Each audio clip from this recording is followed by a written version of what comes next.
While not on our official list of songs for the playlist, it's one that needed to be addressed. Morning, it's Mike and Molson here on WMAY. Yeah, we'll still have our edition of the Christmas playlist, our next edition at the end of the show. But for the next couple of days here, I think there are some, in our exhaustive search to put together the quintessential Mike and Molson 2018 Christmas playlist, we've happened upon some real doozies that need to have an autopsy all their own. And you found this one, and when you started playing it for me, you think you know where this story's going, and then, whoa, boy, does he pull the rug out from underneath you. Red Solvine, Woodrow Wilson Red Solvine is his full name. God bless the USA. An American country music singer, and he was known for the song that went to #1, by the way, called Teddy Bear. Which is a sad little ditty about listening to some kid talking on a CB to a truck driver. I was going to say, was it that one slice of like 4 months where everyone loved everything having to be with a truck driver and CB radios? Yeah, I think so. Okay. CB radios were big. Okay. And he would do these sort of spoken word records, and they were usually from the viewpoint of a sad, lonely trucker. Okay. So he knew his audience, right? Right, exactly. He wasn't going for found his niche. No. He just said, hey, this is for the sad, lonely truckers, and I'm going to speak directly to them. And so many of his songs seem to have a common theme. Several children get killed in his songs. Song after song. Of kids dying? If it's not a kid, it's a wife. If it's not a wife, it's a dog, whatever. He's the all-star animal control of country music, killing people off. It's like even the wreck of the Edmund Fitzgerald doesn't kill as many people as Red Solvine does over the course of a career. His chefs at least stay the course instead of saying nice to know you right away. So we give you Billy's Christmas Wish. Oh, no. It's just a terrible title to start, knowing what I know now. Yeah. And it's interesting because there are these, we all know of the, Seasons in the Sun and Honey and all these other sad little songs. There are people who go, wow, this really grabbed me. And then there are people who go, what the hell is happening here? Yeah. How does this rank as compared to Christmas Shoes, the song that people detest the most? I think this may be worse than Christmas Shoes. I'm sure it is. Okay. Yeah, the circumstances are certainly worse. Yeah, okay. Lay it on us. No, whiny guitar already. Steel guitar. Already sad. Yeah.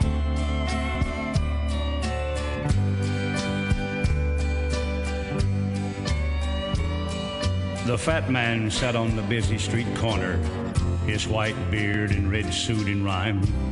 His ho-ho brought joy to the children, for again it was Christmas time. Okay, so it's Santa. His belly would shake as he merrily laughed, spreading his Christmas joy. I'm Santa, come sit on my knee, he'd say, to each little girl and boy. Now, He's sitting on the corner. He's 36 seconds into the song, right? And he's laid out a very happy picture. Yes, and that's as far as he can get in the song. 30 seconds is max. Because what we know is a fat man in a suit, laughing. Everyone's kids are coming up. Yeah, exactly. Everyone's excited. It's Christmas. They're really stoked about everything. And then it takes a turn. It all falls apart. But standing apart from the merry crowd stood a lad about 7 years old, with no coat to cover his bony frame. Oh. He was shaky and weak from the cold. Oh, God. He had no shoes to warm his feet. He looked hungry, just skin and bone. But with a look of peace on his humble little face, he just stood there all alone. Oh. When Santa saw the boy, a sympathy grew, and he said, "Come here, lad, come here to me." He covered the trembling frame with his robe as he placed the child on his knee. The boy looked up into Santa's eyes with worship for the bearded man. And he said, "My name's Billy, and I love you, sir. Why, you're the grandest in all the land." Oh. And I didn't mean to be no trouble, Santa. He went on, trying hard to smile. But I heard you laughing, and I saw the kids, and I thought I'd just watch for a while. Okay. All right. So we have this shoeless ragamuffin. Yeah. While everyone else is having fun. Who looks like he just stepped out of one of those commercials for Ethiopia food relief. Pretty much, yeah. And Sally Struthers kicks him into the street and says, "Go sit on Santa's lap." Exactly. And here he is, and he says, "I don't want to be a burden, sir. I'm just here to sit a while because I saw all the joy, and I don't have any of that." Yeah. Oh, but it gets worse. What can get worse than that? This kid's life is a shoeless Sally Struthers commercial kid. No, his life is worse than you think. Oh, God. But I won't bother you with wanting nothing, sir, because I already know I've been bad. Oh, no. Santa looked down at the poor little ragged boy and he said, son, where's your mother and dad? Well, my daddy lives in prison, Santa. That's what Mama says, anyhow. They say he shot Mama's boyfriend. Okay. He's been there a long time now. Okay. Okay. So all Billy knows is that Dad's in prison for shooting Mama's boyfriend. Okay, so Mom and Dad weren't married, I would hope, because otherwise Mom's a trollop who's sleeping around on Dad. But Dad... Well, let's assume that that's what happened. I mean, because it's a horrible story, so why not layer that on there, too? So Mom was sleeping around on Dad. Right. So Dad found out about it, then shot Mama's boyfriend. Mm-hmm. So Dad's in prison. And can't buy shoes. Right. Obviously, Mom's boyfriend, I assume, dead. I don't know where Mom is, but I assume she left it all behind to start a new life without Billy the kid here. Well...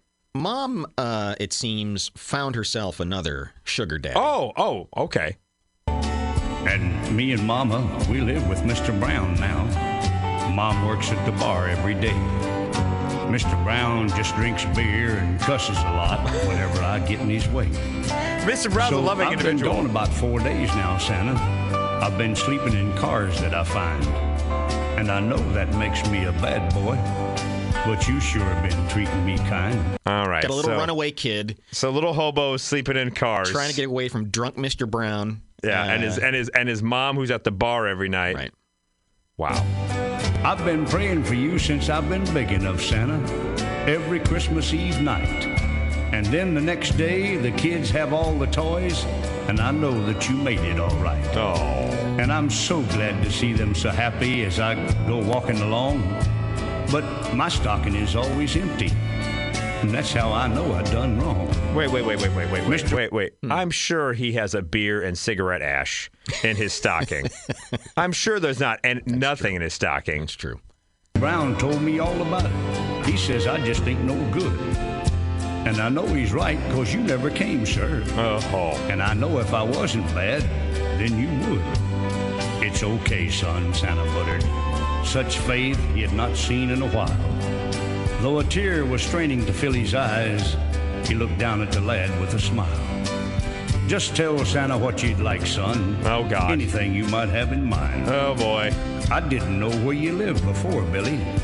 But I promise I won't miss you next time. Okay. So now Billy's about to ask for something. Oh, no. And you're thinking he might ask for a bowl of porridge, a new dad, a pair of shoes, something, a blanket, coat, a place to live, Mr. Brown to be dead. Right. What does Billy ask for? Here's Billy's Christmas wish. Oh, here we go. The big ending. Little Billy's face quickly grew brighter. Such luck he would never have guessed. After thinking a while, he finally said, well, sir, I might just have one request. Have you ever been to heaven, Santa? Why, I bet you know God as good as you are. Oh, boy. Could I just ride up to Jesus' house, sir? If it's not too awful far. Whoa. Ride up to Jesus' house? He wants to ride to Jesus' house. Okay. I didn't know Jesus had a home. Yeah. I thought everyone just lived in the clouds. He was a carpenter. That's true. He built his own. He might just let me live there a while. Daddy says he likes little boys. And I wouldn't take up too much room, sir. I'd just sit in the back with the toys. Oh. And I promise not to be bad, Santa. And I could help God do his chores. And he might even let me see Daddy. And I wouldn't be hungry no more. Well, okay. Wait, is Daddy... So... I guess Daddy's dead. Daddy apparently went to the electric chair. I don't... Hey, kid... Hate to ruin things for you, Billy, but Daddy's not probably in heaven. If he shot and killed someone, he's probably not in heaven. That's probably right. Yeah, that's probably I'm just throwing that out there. So I just want to go visit Jesus. Well, what on earth could that mean? I'm so tired and sleepy now, Santa. Oh, God. Said the child as he looked toward the skies. With a sigh, he relaxed against Santa's chest. Oh, no. And peacefully closed his eyes. Oh, no. Santa quickly felt for the little boy's pulse. Oh. Someone please get a doctor, he said. Oh, no. But when the ambulance took little Billy away, everyone knew he was dead. Oh. The children He had killed grown Billy. more silent as they listened to the little boy. They were no longer happy and laughing. Well, no. No, His he's story dead. had stolen their joy. They looked to Santa for comfort. He fought for the right words to say. Okay. If you're Santa, what can you say? A kid on very close to Christmas just died in your arms. There's no words. You pull off your beard and say, I'm not exactly. I'm done. You guys figure this out. I am not getting paid enough. You pull the British Santa and get the F out. Yeah. You pull off the beard, yell, get the F out, and you're done with it all. I am not paid enough to be a camp counselor to a bunch of kids who just saw a child die in my perish arms. In my arms. Yikes. What does Santa have He to say said, now? now, kids, don't be sad for Billy, because he just went to heaven today. He wanted to go and live with God. So now everything's all right. Who else here wants to go live with God, huh? Anybody? Come sit on my lap. I'm the Grim Reaper. Sit on my lap and get delivered to heaven. Let thoughts of Billy make your hearts be kind. And I'll see you all Christmas Eve night. And kill you. Merry Christmas, Kill you in your everybody. sleep. Exactly. Send you to Jesus like Billy. As I sing In the Air Tonight to you, straight to your face. And that's it. That's Billy's Christmas wish. Wow. Played out in real time. Wow. By Red Solvine. And you have to wonder at what Who point... the hell ever played that for Christmas? Right. Who gathers around and goes, hey, everyone, before we open presents, let's listen to Red Solvine's Billy's Christmas Wish. Or could you imagine it... Don't you just want to throw all your presents in the fire at that point and be like, I'm done? Absolutely. It's like, Judaism doesn't sound too bad all of a sudden. I'm over this. They got their suffering out of the way years ago. That's what all these candles are for. Yeah, they don't have to kill kids. Jeez Louise. Could you imagine if that popped up on shuffle? In the middle of your playlist? You're sitting there Christmas morning. Everyone's like, and yay! You've got, the Temptations and some really groovy the stuff going on in Drifters the like White background. Christmas. Doom, doom, doom. And then this little boy climbed up on Santa's heart and lap, and he died right there in Santa's arms. Somebody check his pulse. Oh, my God, Billy's dead. Santa immediately went into chest compressions and tried to bring the little boy back to life, but it was to be no avail. He gave him mouth-to-mouth resuscitation. Rudolph even used his nose to charge the paddles, but it still was no pulse. That's when Santa grabbed an EpiPen and jammed it into the little boy's heart. But there would be no Christmas morn for little Billy. No, because his heart would not start. And even if he did come back to life, he'd been brain dead for so long, What would there'd be be the nothing point? left of Billy that day.